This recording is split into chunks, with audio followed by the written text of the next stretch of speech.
এটা কিন্তু আস্ত আস্ত লোটে মাছ, একটু আস্ত লোটের চপ করছি আমি। ভিতর থেকে কাঁটা টাটা কিছুই ছাড়াই দিই, কাঁটা না ছাড়িয়েই করছি। জানি না কেমন লাগবে খেতে, আশা করি ভালোই লাগবে, কারণ এর আগের বার আমি আর একবার করেছিলাম কাঁটা ছাড়িয়ে করেছিলাম। যেহেতু আমি একবার একটা মেলাতে খেয়েছিলাম লোটে মাছের চপ, কিন্তু ওরা কাঁটা ছাড়ায়নি, এমনি কাঁটা না ছাড়িয়েই করেছিল। তাই ভাবলাম যে কাঁটা না ছাড়িয়ে করে দেখি কেমন লাগবে খেতে। তাই আজকে কাঁটা না ছাড়িয়েই করছি লোটে মাছের চপ। আশা করছি ভালোই লাগবে খেতে।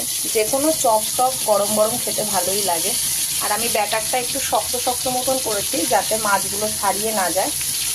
লোটে মাছ তো জানি, কেউ কোনোদিন লোটে মাছ আস্ত রান্না করেনি, মানে আমি খাইনি আস্ত লোটে মাছ কোনোদিন, কিন্তু